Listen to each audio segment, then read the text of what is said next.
everybody, it's Jeff, and this is part 3 of MiniArt's U.S. Army G7107 cargo truck. In this part, we're going to continue with, let me get it all straight here. Okay, subsection A, or subassembly A, is finished. 1 is assembled. That's this here. All good and ready to go. We've got our bumperettes for the subassembly B, and I've got a separate video I'll edit in here that shows us annealing and bending these.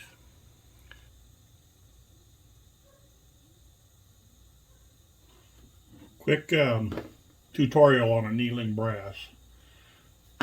Brass is copper and zinc and maybe a few other little alloys. But in order for it to be workable, it has to be heated to where it makes a color change. This is a piece of scrap. Okay, I've got a propane torch here.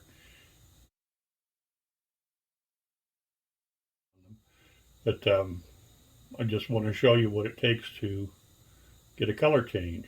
Now you got to be real careful because it will melt it. Okay, that's it. That end is annealed. I would have to turn it around to do the other. I'll put it in a little water. There we go. It bends extremely easy once it's been annealed. Okay, so that's what we need to do to the brass. Wish I could get this thing to focus a little bit better. Too much stuff in the background. But that's all we have to do. It just takes that much time. So I'm going to go ahead and do the 2 parts for the bumperettes. And I'll do them in 2 steps. I'll do one end, and then I'll turn around and I'll do the other end. I just don't want to get it too hot or I could melt them. You don't need to do this with all your brass because a lot of it you won't even have to bend. See how the color's changing? I'm sorry if you can't see it a little bit better. But that's, don't want to get too close. Okay, that end is good. You can see the, let's see here. See the way the color's changed on that end. I'll drop this in the water just so I don't burn myself. I'll do one end of the other one.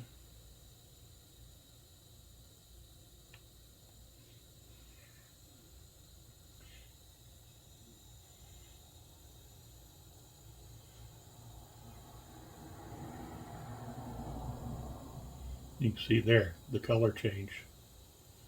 Get this a little more. There we go. That's all it takes to anneal it. Okay, the only way to harden brass is to work it. So when you bend it, it starts to harden again. The only way to soften it again is to anneal it again. And you can do it over and over again. It's not like it's a one-time only thing. So here, this one, I got a little water on it still. But I'll turn it around. You can see one end is a little bit different as far as the color goes. So we'll get this other end. Doesn't take much. There we go.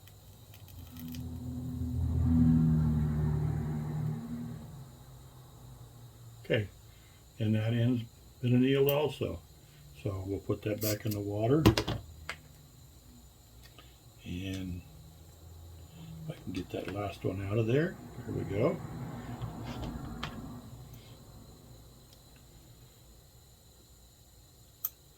And there's the other end of the last one. It's got a little water on it. It'll burn off in a couple of seconds. So there we go. That's all it takes, is just that little bit of color change. I don't know if you can see that or not. See how that is kind of an orangey color? It's more copper colored. So both of those are annealed and they're ready to bend. Shut this off. Here's our former for the bumperette that we'll be using to bend the brass that will be just annealed.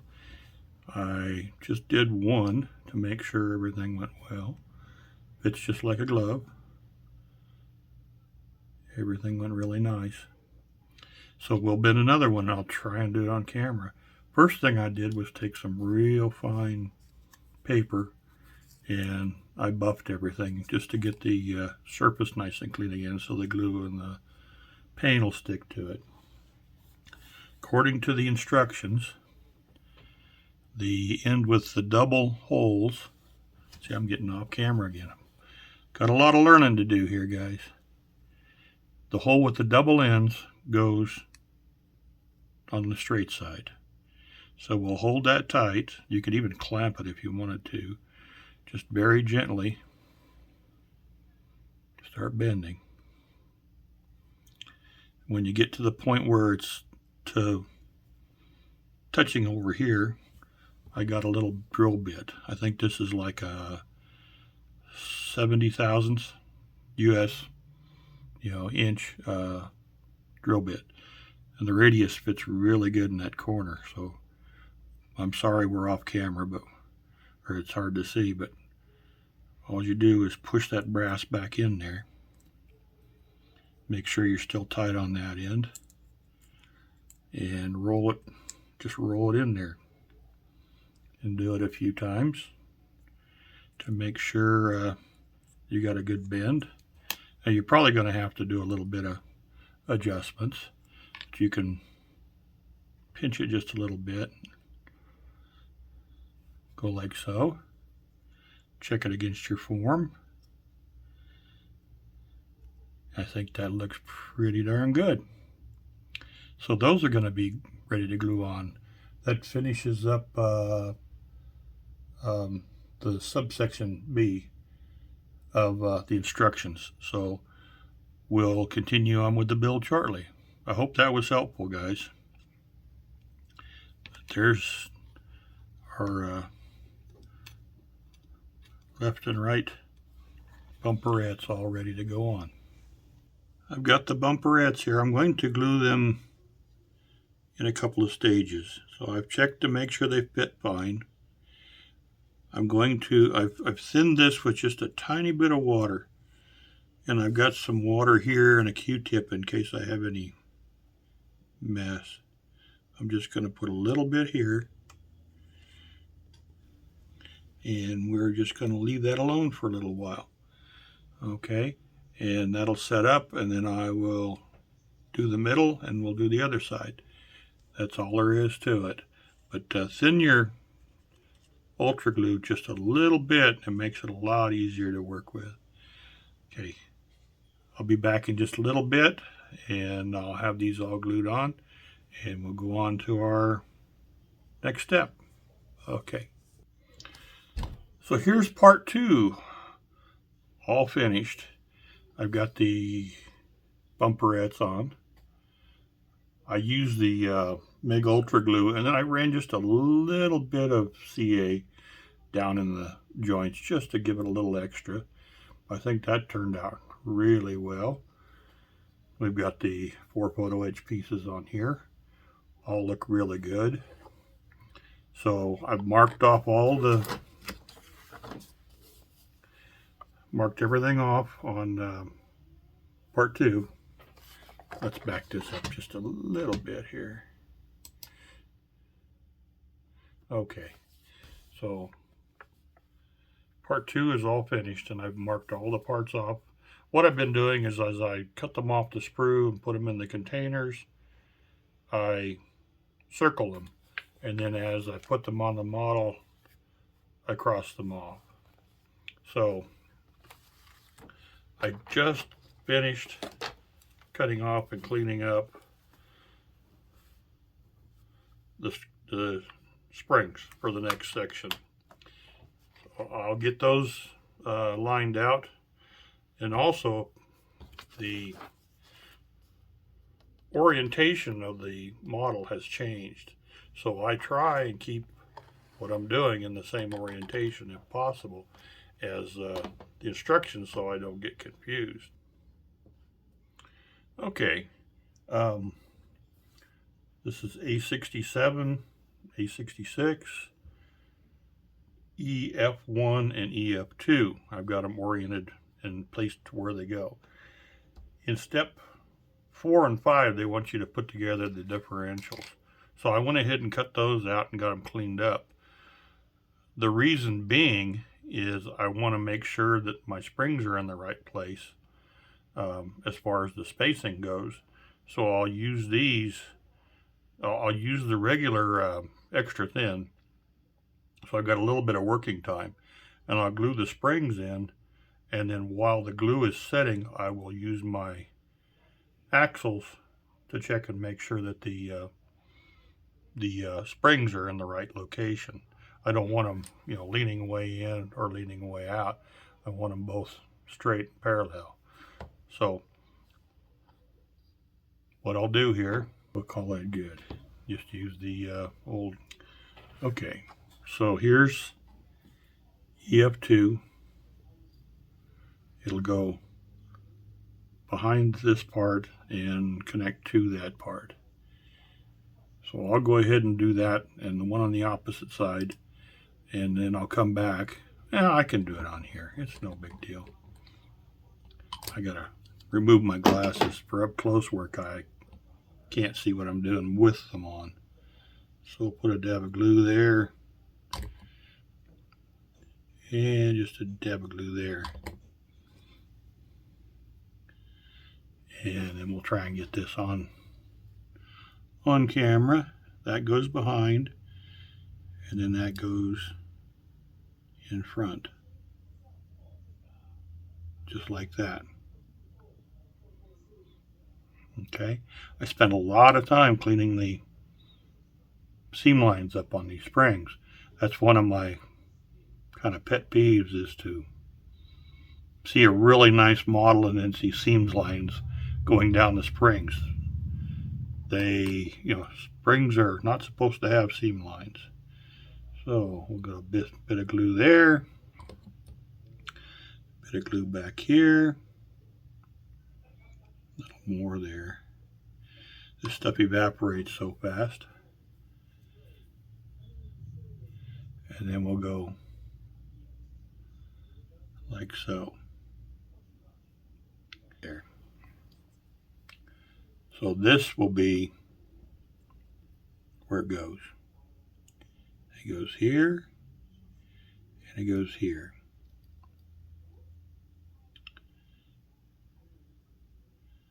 So it does need to come in just a tiny bit.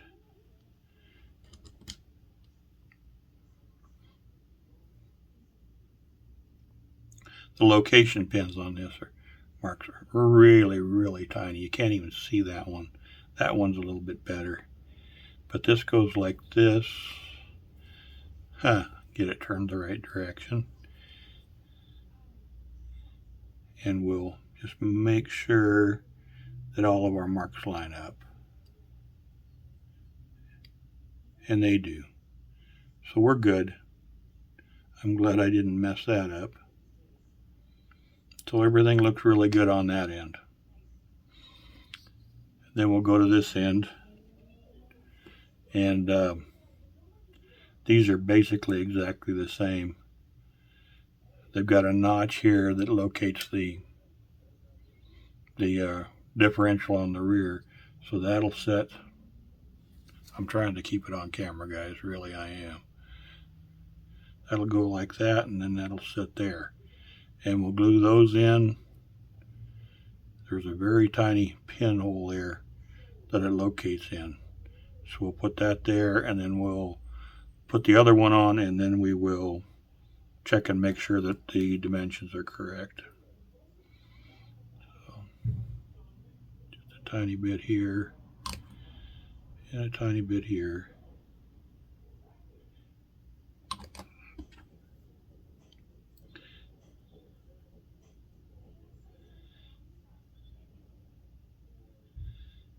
Okay, and that's where that goes. One more time. I know, I'm zooming in way too far. I know.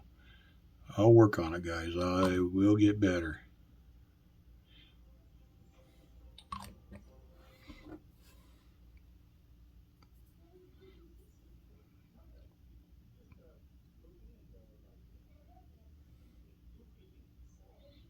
Okay.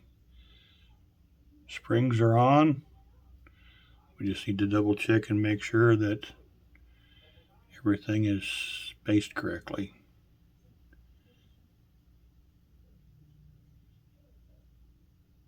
And of course, I've got the drops.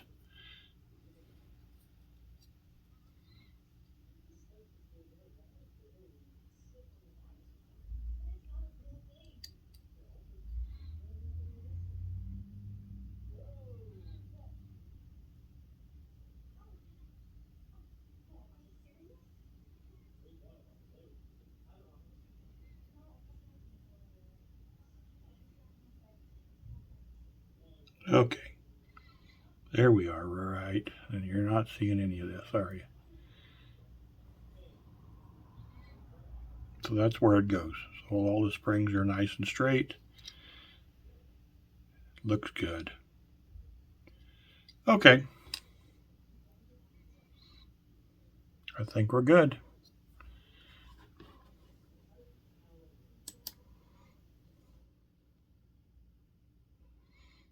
And everything fits very, very well. So I'll go ahead and put this apart aside to dry good, and I'll put the differential covers on. These are actually keyed. They're flat on one side, so you can't really make too much of a mistake.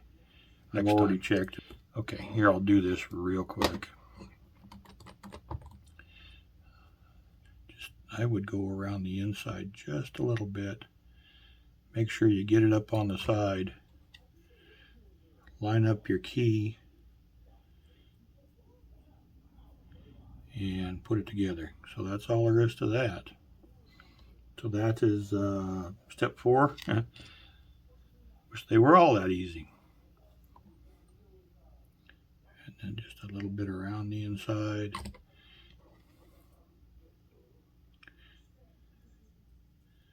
And step 5. Okay, and we're crooked. There we go. Okay, it dropped in. So that is step 5.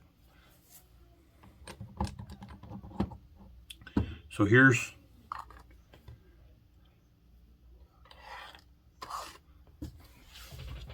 step 2 completed. Is the frame with the bumperettes and everything on it. Step 3 is installing the springs, which is just simply a matter of gluing them on and then double checking to make sure that your spacing is correct. Step 4 is putting the back cover on the differential. Step 5 is the front differential. So I'm going to call that good for this video, and when we come back we'll start on step 6. Thanks guys, appreciate you watching. Just remember, this kit was made in the Ukraine, and the people that built this are now in the middle of a war. So if you can, buy a kit from any Ukrainian company to help support the cause. Hopefully they'll be back to work soon, and then they'll have plenty of orders to keep the companies going, and we won't lose any of them. Okay, like, subscribe, share, and we'll see you guys next time. Thanks a lot.